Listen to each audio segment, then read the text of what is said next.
राजा तो या कर्णी मातेचा भक्त होता आणि त्यांनी हे मंदिर बांधलं. इतकंच नाही आहे, कर्णसिंग राजा हा जो होता हा राजपुतान्यातल्या सगळ्या राजपूत राजांनी जे मुघलांच्या पदरी होते त्या राजपुतांनी जे आपलं नेतृत्व ज्याच्याकडे दिलेलं होतं असा एक मोठा राजा होता. हा राजा वयाच्या 15व्या वर्षी राजा झाला. बिकानेर संस्थानचा. बिकानेर संस्थान हे राजस्थानातलं एक खूप जुनं संस्थान, साधारण 1400-1450 म्हणजे 15व्या शतकाच्या मध्यावरती हे संस्थान सुरू झालं आणि संस्थान स्थापन झालं आणि तिथून पुढच्या वंशामध्ये या राजा कर्णसिंगाचा साधारण 1616 मध्ये जन्म झालेला आहे. जाऊ दे.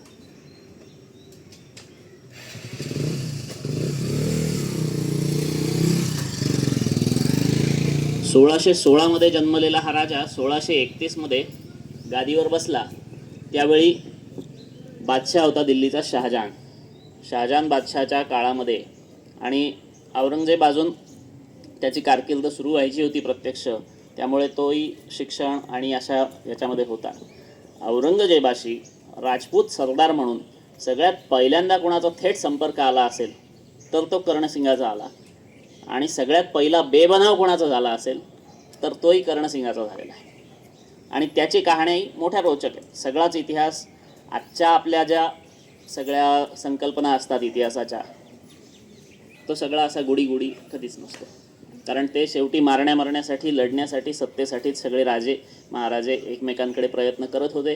जिथे सत्तेच्या सोयी होत्या तिथे ते एकमेकांशी युती करत होते, जिथे सत्तेच्या सोयी नव्हत्या तिथे ते एकमेकांशी युद्ध करत होते. हे करत असताना ज्या काही घटना घडल्या तेवढ्या आपल्याला जाणून घ्यायच्यात.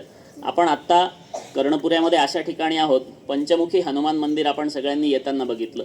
ते या भागातलं एक जुनं मंदिर आहे, पण आज ते बंद असल्यामुळे आणि इथून पुन्हा वॉकेबल आता नाही आहे. यात्रेत आलो असतो तर काहीच वाटलं नसतं, पण आता आज आपल्याला या भागामध्ये बराचसा वेळ सगळा इतिहास जाणून घ्यायचा असल्यामुळे आपण आत्ता इकडे जाऊ.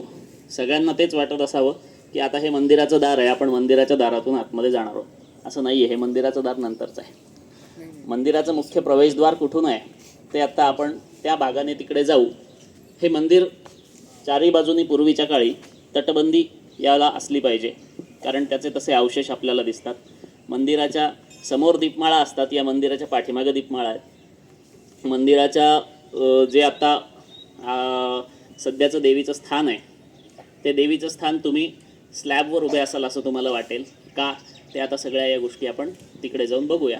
प्रस्तावनेतच जास्त वेळ घालवला आणि इथेही आपण बऱ्याच वेळपासून उभे आहोत. खरं तर बऱ्याच लोकांना यायचं आहे, 26 जानेवारीतून पडलेत, पण जे तेवढं सगळं करूनही वेळेत आले त्यांना जास्त वेळ एका जागी उभं राहायचं शिक्षा नको. आपण आत जाऊ.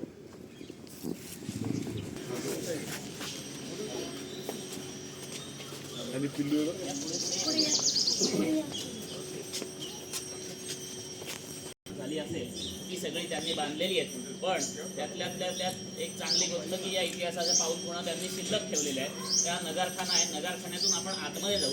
आतमध्ये गेल्यावर डाव्या हाताला आपल्याला ते देवीचं प्रसिद्ध मंदिर आहे आणि उजव्या हाताला एक बालाजी मंदिर आहे. या दोन गोष्टी आपण बघू. पहिल्यांदा आपण देवीच्या मंदिराकडे जाऊ.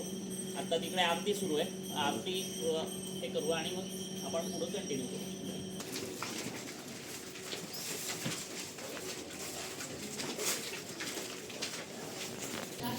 त्या राजाने कर्णी मातेची उपासना केली. ती उपासना का केली त्याच्या मागची एक गोष्ट आहे आणि आपण आता इथे जिथे बसलोय आपण सगळे त्याच्या खाली एक बारव. त्या बारवेला आतून सराई आहे, खोल्यामध्ये चारही बाजूने जिना आहे. जिना उतरून आतमध्ये आपण बसू शकतो आणि एवढे सगळे लोकही खाली मावू शकतो. एवढी जागा या बारवेमध्ये आहे. पण जसं आपण म्हणतो शेवटी लोकांच्या संरक्षणासाठी आणि सुविधेसाठी काही गोष्टी कराव्या लागतात. त्यामुळे आपल्या बारवेवरती स्लॅब टाकून ते मंदिराचं सभामंडप तयार झालेलं आहे. ऐतिहासिकदृष्ट्या आपल्याला ते वाटेल किंवा त्या वारशाचं काय झालं किंवा भविष्यात तरी जर त्यांना कोणाला तो वारसा पुन्हा द्यावा वाटेल ते लोक प्रयत्न करतील. या भागात स्वरूपात तो वारसाही जर बिराडी लोकांची सोय अशा काही गोष्टी होतील. पण आपण एक छोटीशी कथा या सगळ्या याच्यामध्ये जगन्नाथ सरकारने त्यांनी औरंगजेबाचं चरित्र लिहिलं. त्यांच्या औरंगजेबाच्या चरित्रामध्ये ही कथा आलेली आहे आणि सगळ्या भारतभर जगन्नाथ सरकारांचं हे चरित्र प्रमाण ग्रंथ मानला जातो. त्याचबरोबर प्रेमशंकर खत्री म्हणून एक होते, त्यांनी या राजाचा इतिहास लिहिलेला आहे. अनेक पुस्तकांमधून महाराजा कर्णसिंगाचा इतिहास लिहितो. आपण तिथे पाहत होतो 1616 साली या राजाचा जन्म झाला. वयाच्या 15व्या वर्षी 1631ला बिकानेरच्या गादीवरती राजा कर्णसिंग बसले. यांनी राज्य केलं जे आपण ते खयाल होते 1669 पर्यंत. साधारण 37 वर्ष ते बिकानेर संस्थानचे महाराजा. पण सत्तेचा खेळ कसा असतो, या राजाला पुढे 1738 मध्ये मुलगा झाला, मोठा मुलगा अनूप सिंग. तो वयात आल्यानंतर त्याला युवराज म्हणूनही घोषित करण्याची जी काही प्रथा असेल ती झाली. आणि याच काळामध्ये शहाजहानचा तख्ता पलटून सत्ता औरंगजेबाकडे यायची आणि त्याच्या भावांकडे जायची, दाराशिकोकडे जायची. त्यांच्यात मारामाऱ्या सुरू झाल्या. सगळ्यांना ऐकलं नाही. यामध्ये अनेक राजपूत राजांचे मुघलांचे पती होते, त्यांच्या वाटण्या झाल्या. कोणी औरंगजेबाचा पक्ष घेतला, कोणी दाराशिकोचा पक्ष घेतला. पण या सगळ्या राजपूत राजांचं नेतृत्व राजांनी ज्याला नेतृत्व बहाल केलेलं होतं तो कर्णसिंग मात्र या लढाईपासून अलिप्त राहिला.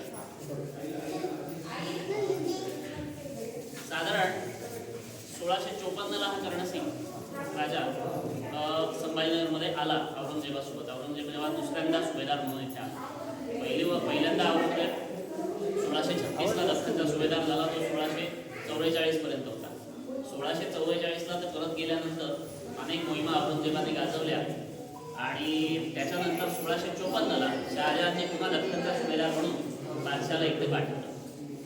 त्यावेळी कर्णसिंग आणि त्याच्या सोबतचे जे मंडळी आहेत, त्यांचा मुलगा केसर सिंग, दुसरा मुलगा पद्मसिंग, हे सगळे 5-5 हजारी मनसबदार म्हणून या सैन्यासोबत इथे आले.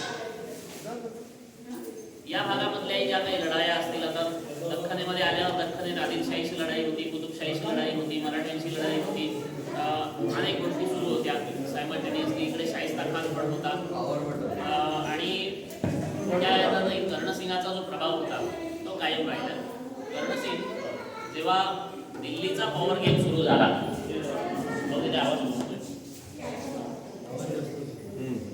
त्यावेळी 1658ला शहाजहान बादशाह आजारी पडायचं निमित्त झालं आणि औरंगजेबाने इथले सगळं सैन्य त्याचं घेऊन दिल्लीकडे कूच केली. 1658च्या सुमारास 57-58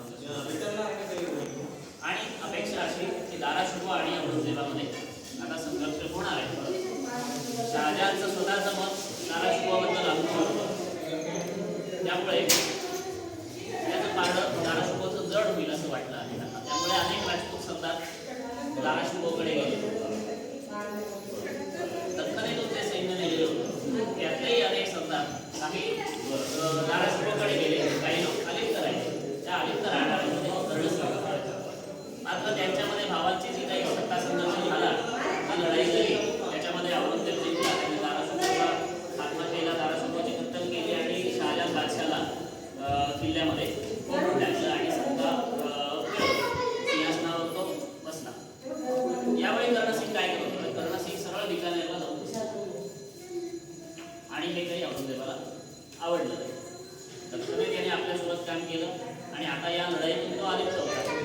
कदाचित काय तेव्हा विचार झाला असेल माहित नाही, पण कर्णसिंग आपल्या या पुढेच नव्हता. त्यामुळे नाराज झालेल्या औरंगजेबाने फौज पाठवली बिकानेरला. बिकानेरला फौज पाठवली आणि कर्णसिंगाला कैद करा असं सांगितलं. बिकानेरच्या सीमेवरती फौज आली, पण 5 हजारी मनसबदार स्वतः कर्णसिंग होता. त्याचे 3 मुलं होती. अनूप सिंग 5 हजारी मनसबदार होता. तो बिकानेर संस्थानचा राजा म्हणून पुढे त्याच्या म्हणजे कर्णसिंगाच्या हयातीतच औरंगजेबाने त्या अनूप सिंगाला पुढे केलं. कर्णसिंगाकडची गादी काढून अनूप सिंगाला दिली. त्यामुळे अनूप सिंग पण किती असलं तरी पिता पुत्राचं नातं होतं, त्यामुळे पारडं जड होतं. 5-5 हजारी मनसबदार असले तरी केसरी सिंग आणि पद्मसिंग हे दोघंही अतिशय शूरवीर आणि चांगलं वजन राखून असलेले मातब्बर सरदार होते. त्यामुळे हा संघर्ष करायचा, लढाई करायची की समझोता करायचा, असा तिथे प्रसंग आला. त्यावेळी मोगली फौजांनी तिथे समझोता केला. औरंगजेबाने फौज माघारी बोलवली आणि कर्णसिंगाला सन्मानाने दरबारात घेऊन या असं सांगितलं. पण त्या दरबारामध्ये सय्यद फकीर म्हणून एक जण होते, सुफी. त्यांनी कर्णसिंगाला मात्र सांगितलं की इथे आता जातपात होणार आहे.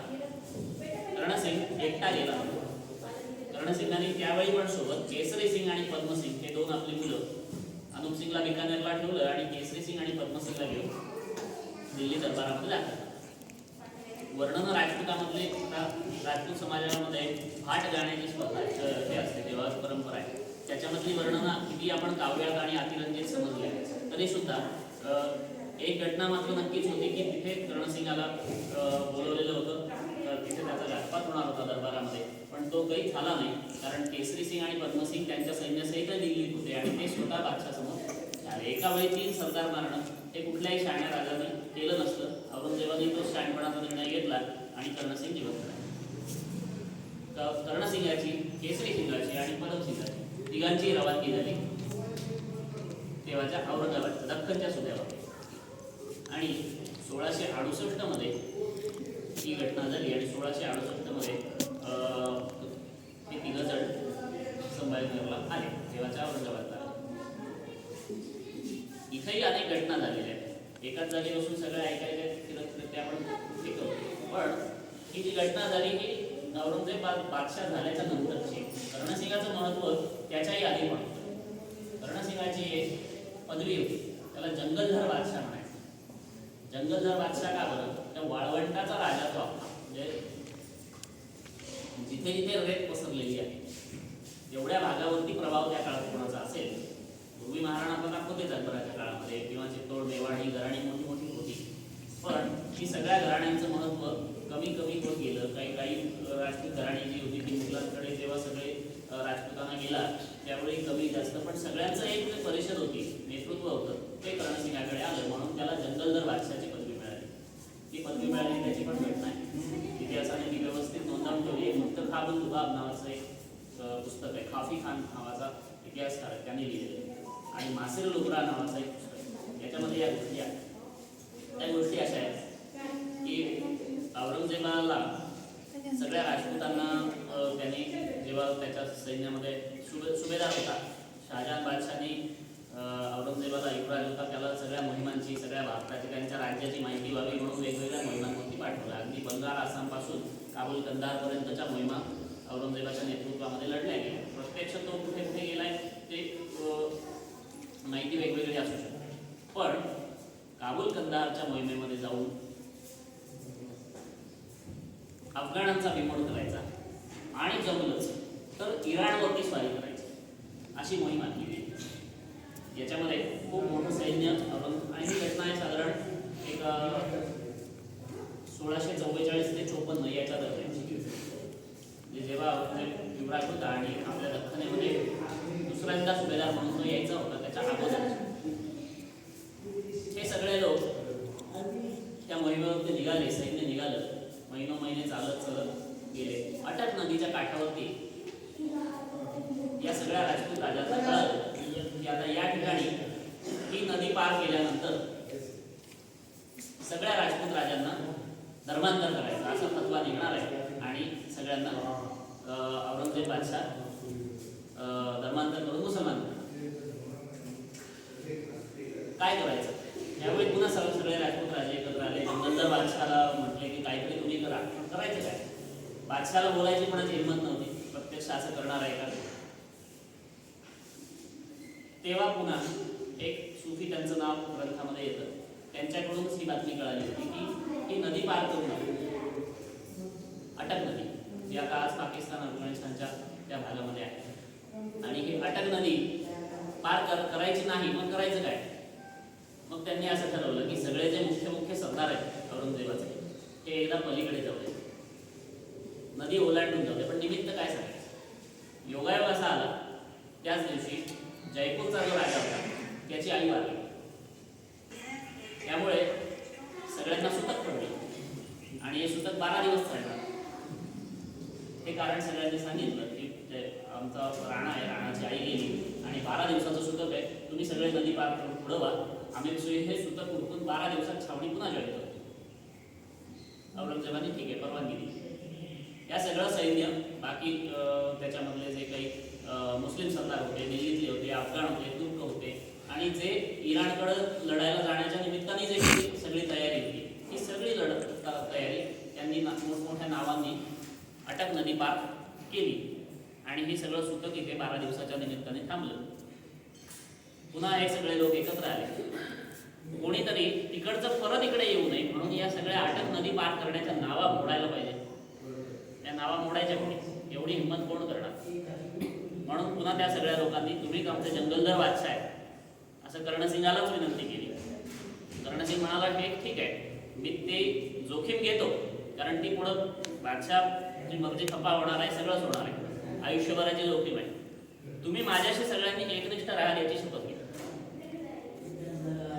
तेव्हा या सगळ्या लोकांनी एकनिष्ठ राहण्याची शपथ घेतली आणि या जंगलदर बादशाहाने या 12 दिवसाच्या काळात एका रात्री अटक नदी पार करण्यासाठी ज्या ज्या काही नावा होत्या सगळ्या नावा आपल्या सैन्याने मोडून काढल्या, नावाच फोडल्या. म्हणजे तिकडचं सैन्य बादशाचं इकडे यायची सोय नाही, सोय करायची तरी नावा उभ्या कराव्या लागणार आणि तोपर्यंत यांना परत आपापल्या संस्थानात येण्यासाठी वेळ मिळणार.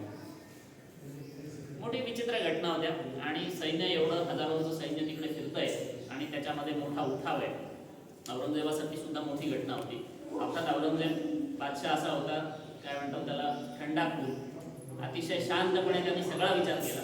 ठीक आहे, आणि सुरुवातीपासून म्हणजे सुरुवातीच्या काळात तो अतिशय आक्रमक होता, पण नंतर ते धोरणीपणा त्याने अवलंबला.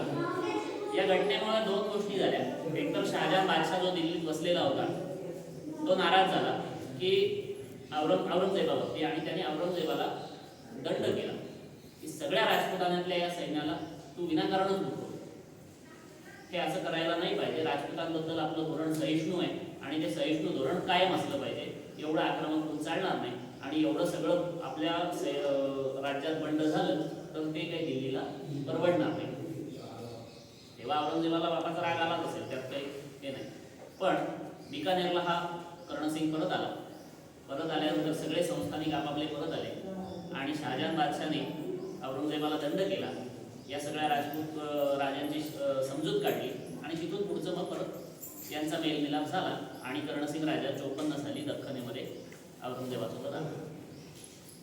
राजपुतानातली बिकानेरची राजगादी जी आहे ती अनुपसिंगाकडे होती. इकडे आल्यानंतर इथे पण एक प्रसंग असा झाला की तेव्हा मराठ्यांचा बिमोड करण्यासाठी दिलेर खान नावाचा एक मोठा सरदार या ठिकाणी आलेला होता, ज्यांनी पुरंदरच्या लढाईमध्ये मुरारबाजी देशपांडे आपली होती कथा आपल्याला दिलेर खानाची सगळ्यांना माहिती आहे. मिर्झा राजा जयसिंगासोबत त्यांना पाठवलेलं होतं. मिर्झा राजे सुद्धा त्यावेळी इथे होते. मिर्झा राजासोबत असलेला हा दिलेर खान आणि हे सगळं सैन्य औरंगाबादमध्ये तळ होता आणि कर्णसिंगाचाही तळ कुठे होता माहिती नाही बरं का आपल्याला. या कर्णपुराची ही जन्माची गोष्ट आहे. हा तळ कुठे होता माहिती नाही. कर्णसिंगाच्या सैन्याला बिकानेरमधून काही रसद मिळेना, कारण औरंगजेबाने अनुपसिंगाला सगळे अधिकार दिले आणि तिकडचं चौथाही देशमुखी महसूल जो काही असेल तो काही दख्खनेत कर्णसिंगापुढे येईना. इथल्या पगारावर काही लागेना. 5-5 हजाराचं सैन्य, 7-7 हजाराचं सैन्य तिघांचं, कर्णसिंग, पदमसिंग आणि केसरीसिंग, हे चालवायचं कसं? म्हणून यांनी आसपासच्या परिसरात लुटमार करायला सुरुवात केली आणि बादशाहला हे कळलं. बादशाहाने दिलेर खानाला सांगितलं कर्णसिंगाला पकडा, कैद करा. पुन्हा कैद करायचं कसं? कारण त्याच्याजवळही सैन्य आहे, लढाईच होणार आहे. म्हणून दिलेर खानाने एक युक्ती अशी केली की अफगाण काही सरदार आहेत आपल्याकडे, त्यांना शिकारीला जायचं. शिकार यावेळी व्हायची साताऱ्याच्या डोंगराच्या पलीकडे, जे औरंगजेबाचं अतिशय आवडीचं शिकारीचं ठिकाण होतं आणि त्याने तसं त्याच्या नातवाचं मागच्या वॉकमध्ये आपण ते पत्र बघितलं. वेदारबंग खालून त्याचा नातू आहे, त्याला जे पत्र लिहिलंय त्याच्यामध्ये ते हे केलेलं आहे की साताऱ्याच्या डोंगरावरती कडे पठार म्हणून ठिकाण हे माझं शिकारीचं आवडतं ठिकाण आहे. तर कर्णसिंगाला आमंत्रण दिलं की आपण शिकारीला जाऊ आणि सोबत शिकारीसाठी तुम्ही आमच्यात चला. पण हे पत्र होण्याच्या अगोदर जी घटना घडलेली होती, दिलेर खानाला जो आदेश होता की कर्णसिंगाला कैद करा, हा आदेश त्याच वेळी त्या दरबारात असलेला सरदार राणाराव भावसिंग यांनी पाहिला. आणि हे अफगाण सैन्य आमंत्रण घेऊन येण्याच्या आधी तो भावसिंग तिथून निघाला आणि कर्णसिंगाकडे आला, म्हटला हा धोका आहे, हे जाऊ नये. भावसिंगाने या कर्णसिंगाच्या भोवती कडं केलं. अफगाण सैन्याला परत जावं लागलं. दिलेर खानाला समझोता करावा लागला आणि तो समझोता असा झाला की कर्णसिंगाला आणि त्याच्या मुलांना त्यांचं सैन्य पोचण्यासाठी काही जागा द्यायची. ती जागा कोणती, तर हा जो सगळा पट्टा आहे पासून आताचं फोर्ट आपण पाहतो, ज्याला आज आपण कर्णसपुरा, पदमपुरा आणि केसरसिंगपुरा हा सगळा भाग या सैन्याच्या छावणीसाठी आणि उपजीविकेसाठी त्यांचा जे काही महसूल असेल त्यासाठी दिला. पडेगाव पासली काही जागा दिली आणि आज जयसिंगपुरा वगैरे भागामध्ये काही ठिकाणी च्या जागा या कर्णसिंगाला त्या याच्यामध्ये बादशाहकडून मिळाल्या आणि मग त्याचं सैन्य पुढे इथे राहिलं. हे राहिलं त्याच्यामध्ये यांनी काही देवस्थानं उभारली आणि ती देवस्थानं आजही बिकानेर ट्रस्टच्याच ताब्यात. पैकी जयसिंगपुऱ्यामध्ये एक विठ्ठल मंदिर आहे, पडेगाव जवळ एक हनुमान मंदिर आहे आणि हे मंदिर. या मंदिरामध्ये पुढे ते बंद झालं, पण आजही जयसिंगपुऱ्यातलं विठ्ठल मंदिर आणि पडेगावचं हनुमान मंदिर या दोन्ही ठिकाणी आपण जाऊन बघितलं तर त्यांचा राजस्थानच्या बिकानेर संस्थानच्या धर्मखात्याचा एक बोर्ड तुम्हाला काळा पाहायला मिळतो. 10 वर्षापूर्वी सुद्धा त्यांच्याकडे ते रेकॉर्ड्स पण आहेत आणि 10 वर्षापूर्वी जेव्हा ते जयसिंगपुऱ्यातलं मंदिर अतिशय जुनं आणि लाकडी कामातलं मंदिर होतं आणि ते पडायला आलं तेव्हा बिकानेर संस्थानचे ते पुन्हा ट्रस्टी आले. त्यांनी जयसिंगपुऱ्यातल्या लोकांचा ट्रस्ट केला, 35 लाख रुपये देणगी दिली आणि ते विठ्ठल मंदिर त्यांनी पुन्हा बांधून दिलं आणि ते लोक पुन्हा गेले इथल्या ट्रस्टच्या हवालीमध्ये. फक्त त्यांनी तो तिथे काळा बोर्ड लावला की बिकानेरच्या धर्मखात्याने असं असं केलं. असंच त्यांनी त्या पडेगावच्या हनुमान मंदिराचंही केलं आणि ते धर्मखातं परत. काही लोक ती संस्थानं टिकली त्यामुळे पुढच्या व्यवस्था आजही राहिल्या. 1668ला जेव्हा पुन्हा हे 3 जण दख्खनमध्ये आले, औरंगजेबावर बादशाह झालेलाच होता आणि पुढे दख्खनच्या सुब्यामध्ये 1668ला कर्णसिंग, केसरीसिंग आणि पदमसिंग हे परत आले. एक जेमतेम वर्षभराचा काळ यांना मिळाला असेल. 1669 मध्ये कर्णसिंगाचं याच ठिकाणी निधन.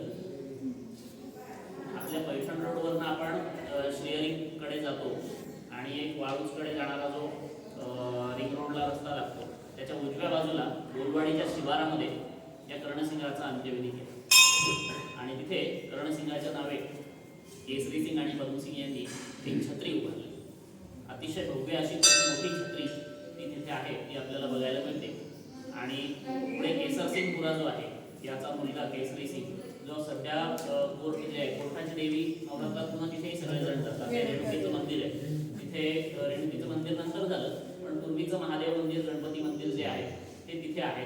ते केसरीसिंगपुरा तो केसरसिंगाचा आणि पदमपुरा तर शेजारीच आहे, तो आपण पाहतो. तर असा हा सगळा कर्णसिंगाचा इतिहास आहे. राजस्थानच्या इतिहासामध्ये अनेक गोष्टी बऱ्या वाईट आहेत, त्याच्यामुळे आज बरं वाईट वाटून घेण्याचं काही कारण नाही, पण जो काही घडला असेल तो इतिहास आपण सगळ्यांनी जाणून घेऊ.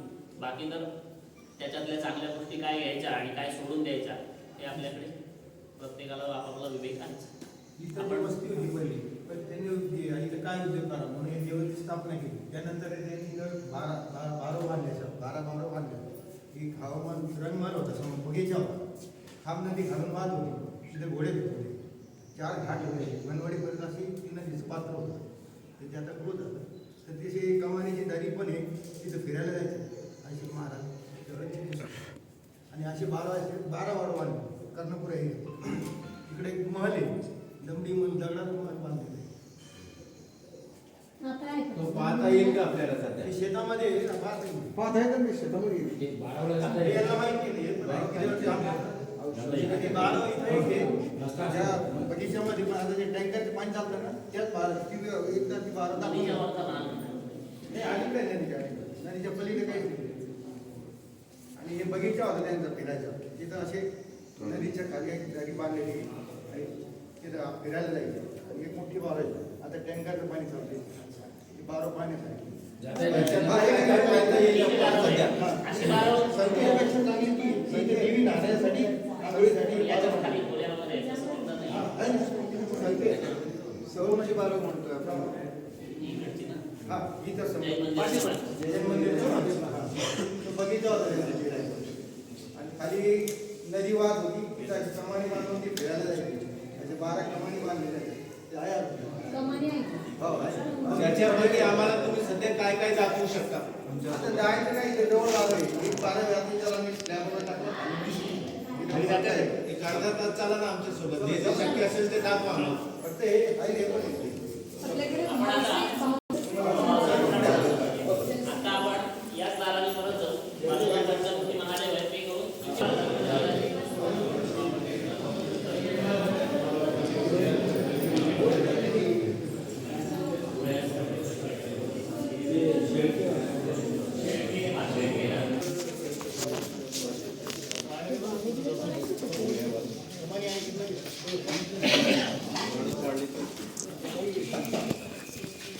खाली अंधार आहे पण तुम्ही सगळेजण जे आता भोवती उभे आहात ते सगळेजण त्या खालच्या कमानीवरच उभे आहात की बारवेचे जे क्षेत्र आहे त्या मागच्या भिंतीपर्यंत आहे आतमधून. आणि इथून त्यांनी जायला रस्ता केलाय. इथून खाली जातो. या बारवेच्या पायऱ्या ज्या आहेत त्या मंदिराच्या सभागृहामधून येतात. मंदिराच्या सभागृहामधून येणाऱ्या पायऱ्या इथे भिंत घालून बंद आहे. ही सध्याची जी देवळाची भिंत आहे इथपर्यंत खाली ही असा तो पाया ठेवलेला आहे. इथे ती बंद होते आणि त्या पायऱ्यांमधून त्या आतमधल्या खोल्यांमध्ये फिरण्यासाठी सराईसारखी जागा आहे आणि ती फिरण्यासाठी ती जागा मोकळी होते. इथं आता लोखंडी जिना आहे. काही लोकांना जर वाटत असेल तर इथून जाता येऊ शकतं पण खाली गाडी खूप वाढलेली हा काय आहे. इकडे ओपन आहे. अच्छा इथं पण आहे.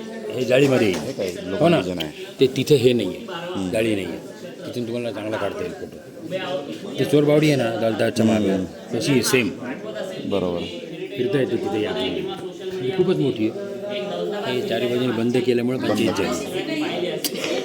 पण त्याच्यामध्ये आणि याच्यामध्ये फरक असा आहे की याच्यामध्ये थोडं आतमध्ये जास्त कोरीव काम आहे आणि खूप चांगल्या अवस्थेमध्ये ही इमारत खाली आहे. त्याला त्यांनी नंतर दगडी बांधकाम केलं प्लास्टर केलं असं झालंय पण हे अजूनही कसं त्या अवस्थेमध्ये त्याच अवस्थेत आपल्याला खालचं क्षेत्र पाहायला मिळतं. एरवी आता नाही जाता येणार कारण खूपच जवळ विंचू गाठ्यात तिथे अडचणी येतात. ही शिडी आहे. ही जाळी काढायची लोखंडी शिडी. आणि इथून आतमध्ये जायचं. बैल विचारलं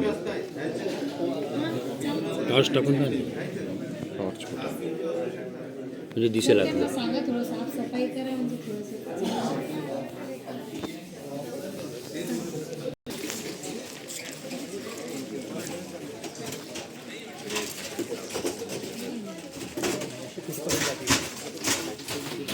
आता आपण आहोत हे बालाजी मंदिर सुद्धा महाराजा कर्णसिंगांच्याच काळातलं आहे.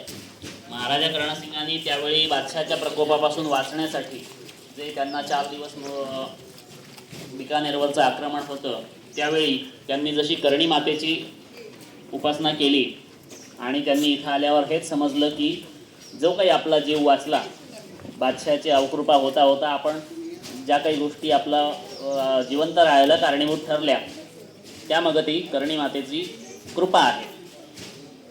आणि बादशहाच्या सैन्यामध्ये जेव्हा ते इथे आले नंतर तेव्हा त्यांनी हे कर्णी मातेचं मंदिर बारवेच्या काठावरती बांधलं आणि इथे उपासनेला येऊ लागले.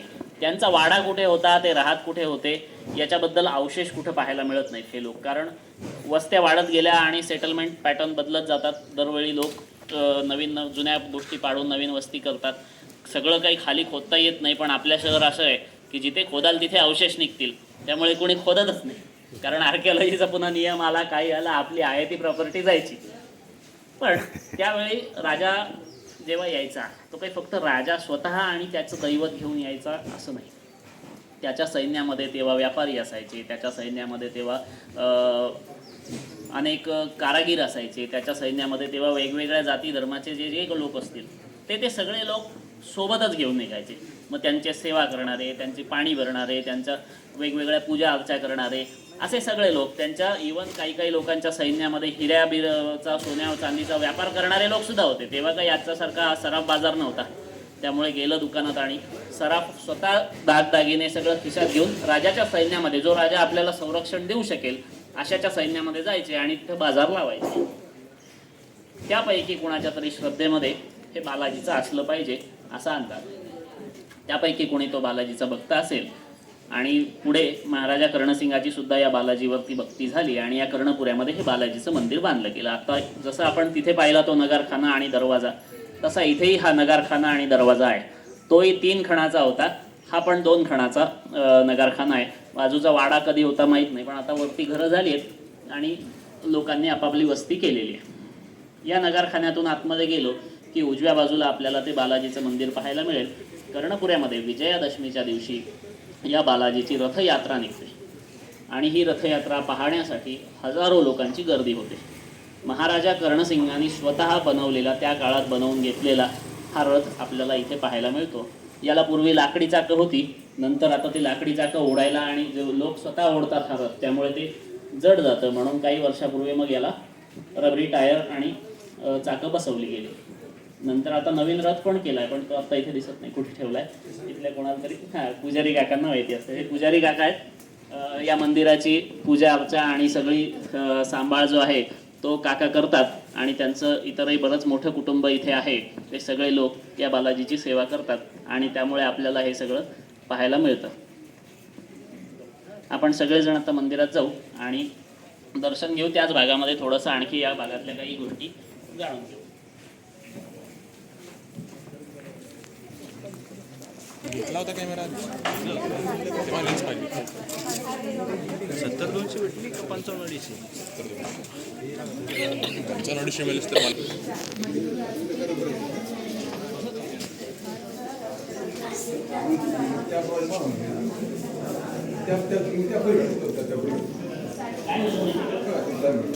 वारसदारांचं काय झालं याचा पुढे जो वारसदार होता प्रत्यक्ष गाडीवर बसलेला तो होता अनूपसिंग. त्याच्याही पुढे त्याचा जो मुलगा आहे औरंगजेब बादशाह असा होता की जो सगळ्यात जास्त काळ त्यांनी पाहिला आहे. औरंगजेब 89 वर्ष जगलेला आहे. या 89 वर्षाच्या काळात त्यांनी अनेक राजे पाहिले, त्या राजांची मुलं पाहिली, त्या राजांची नातवंड पाहिली आणि त्यांच्या पतवंडांना राज्याच्या गादीवर बसवून किंवा काढून शेवटी 1707ला औरंगजेब केले. त्यामुळे या 1616ला म्हणजे औरंगजेबाच्याच सोबत जन्म झालेल्या या कर्णसिंगाला याच्या वडिलांना औरंगजेबाने पाहिलेलं आहे बिकानेरच्या गादीवर. याला कर्णसिंगाला बिकानेरच्या गादीवर बसताना पाहिलेलं आहे. कर्णसिंगाला बिकानेरच्या गादीवरून काढलेलं आहे, अनूपसिंगाला बसवलेलं आहे. 1669 मध्ये कर्णसिंग महाराज जो ते गेले, त्यांचा मुलगा जो होता अनूपसिंग तो पण 1700 साली गेला आणि त्यांचा मुलगा जो होता अनूपसिंगाचा जो पुढे बिकानेरच्या गादीवर आला तो पुढे 1736ला गेला. म्हणजे औरंगजेब 1707ला गेलेला आहे, पण 1736 पर्यंत त्या कर्णसिंगाच्या नातवाने राज्य केलेलं आहे. आपल्याकडे जी परंपरा होती की थोरल्या मुलाला राज्य, मग बाकीच्यांचं काय झालं काही माहिती नाही. जसं आपल्याकडे छत्रपती शिवाजी महाराजांचं उदाहरण आपल्याला सगळ्यांना माहिती आहे की संभाजी महाराज, राजाराम महाराज आपल्याला माहिती आहे, पण शिवाजी महाराजांच्या इतर मुलींचं काय झालं खूप कमी गोष्टी आहेत. त्याचाही अर्थात औरंगाबादशी संबंध आहे बरं का, आणि खूप मोठा संबंध आहे तो. आपण कधी त्या भागातला हेरिटेज वॉक केला तर पटवर्धन काकांच्या लक्षात आला, पण कोटलापल्लीचा हेरिटेज वॉक करू त्यावेळी तो आपण संदर्भ जाणून घेऊ. पण हे सगळे लोक जे होते पुढे, यातले अनेक लोक परत आपल्या संस्थानाला गेले, पण बरेचसे लोक जे होते ते इथेच राहिले. काही लोक नंतर मग आता जसं मराठा सैन्यामध्ये निंबाळकरांच्या घराण्यामध्ये शिवाजी महाराजांचे म्हणजे एक तर सासूरवाडी सुद्धा आणि नंतरही पुढची सगळी नाती होती तिकडे जुळली, पण ते लोक पुढे निजामाच्या सैन्यामध्ये होते आणि तसे ते इथे वस्तीला होते. तर या केसरी सिंग आणि पदमसिंगाचं जे काही झालं असेल, पण इथे वस्तीला राहायचं कुणाचं कारण राहिलं नाही. लोक राहिले, व्यवसाय राहिले, पण सरदार लोक राहिले नाही. त्याचं कारण असं आहे की 1707ला जेव्हा बादशाह नगरला असताना वारला आणि औरंगजेब संपला आणि मुघल साम्राज्याची जी काही वैभव होतं ते सगळं संपलं. जे काही होतं ते त्यांनी अगदी पराकोटीला उच्च याच्यावरती नेऊन ठेवलं. एक पीक त्या गाठला होता मुघल साम्राज्याने, पण 1707ला कारण जो त्याचा धाक होता तो त्याच्या मुलांना ठेवता आला नाही. मुलांमधल्या मारामाऱ्या, मग तो अकबर मक्केला पळून गेला, नंतर एक जो संभाजी महाराजांसोबत आला होता तो, किंवा इतर मुअज्जम, आजम या सगळ्या लोकांमध्ये भांडणं झाली. आजमला 9 महिने जेमतेम काहीतरी कारकीर्द मिळाली. त्या काळात तो इथेच गेला, तो सुद्धा औरंगजेबाच्या कबरीच्या बाजूलाच जैनुद्दीन सिरानीच्या समोर त्याची पण कबर आहे. त्यानंतर पुढचा जो बादशाह बनला तो पुढे इतकी अस्थिरता होती की या बाकीच्या सरदारांना आपण नेमकी बाजू कोणाची घ्यायची. आझमची घ्यायची आहे, मोहज्जमची घ्यायची आहे, अकबरची घ्यायची आहे, फरुखसिंहची घ्यायची आहे, तर त्याच्या पुढच्या कोणाची, कारण हे सगळे एकमेकांचे खूनच केलेत त्यांनी नंतर. मग हे लोक आपापल्या संस्थानात गेले आणि संस्थानापुरते मर्यादित राहिले आणि राजस्थानातली जी आजची छोटी गढ्या आणि संस्थानं आपल्याला पाहायला मिळतात या दामदुमीमध्ये आपला जो भाग होता हा सगळा ओसाडत पडत गेला. पण ही जी छोटी घरं इथे कायम राहिली, यांनी हे देव जागृत ठेवले आणि त्या निमित्ताने मग ते लोक सगळे त्याच्या आधाराने आपल्या वस्त्या करून राहिले. म्हणून आपल्याला हे सगळे पुरे पाहायला मिळतात वेगवेगळ्या लोकांचे. पण त्या पुऱ्यापासून आजपर्यंतच्या त्याच्यापर्यंत कुणी असा सरदार त्याचा वंशज राहतोय असं काही झालेलं नाही. कारण नंतर मग हे राज्यच बदलली आणि हैदराबादचा निजाम आला, बऱ्याचदा नंतर मग मराठ्यांची आक्रमण आली, त्यात अस्थिरता झाली, काही जागा आल्या, काही जागा गेल्या. तर हे बालाजी मंदिर आता तिथं अजूनही कायम आहे. इथे ज्या मूर्ती आहेत बालाजीच्या आणि याच्याबद्दल पुजारी काका थोडंसं आम्हाला सांगा. एकदा तुम्ही सांगा की या मूर्ती कशा कशाच्या आहेत आणि तुम्ही काय. ते बालाजी मुख्य आहे, लक्ष्मी बाजूला आहे आणि रामाचं पण इकडे हे आहे. तर हे पूर्वीपासूनच केलेली जवळजवळ 500 वर्ष 600 वर्ष म्हणजे असे झालेले आहे की आमच्या 6-7 पिढ्या झालेल्या आहे इथे. आणि हे मूर्त्या आहेत तशाच आहे, पण ह्या चल मूर्त्या आहेत. ह्या होळीच्या वेळेस आम्ही हे बाहेर आणतो त्यांना आणि रंग वगैरे खेळतात ते असं हे आख्यायिका आहे त्याची. आणि हे छोटी मूर्ती आहे एक, तर ती रथावर मिरवणुकीच्या जात असते की दसऱ्याच्या दिवशी जर मिरवणूक होती तिथपर्यंत. ते पूर्वीचं मंदिर आहे तर त्याला काही ही जी परंपरा आहे ना आपली, चलमूर्ती, अचलमूर्ती आणि उत्सव मूर्ती, या चलमूर्ती आहेत आणि इथे उत्सव मूर्ती पण आहे. जी समोरची बघता ती सुद्धा खूप जुनी मूर्ती आहे. ती 200-100 वर्ष जुना त्याचा काळ त्याच्या बांधणीवरनं लक्षात येतो. सगळेजण आतमध्ये या, त्या मूर्ती बघा आणि मग आपण पुढचा इतिहास जाणून घेऊ.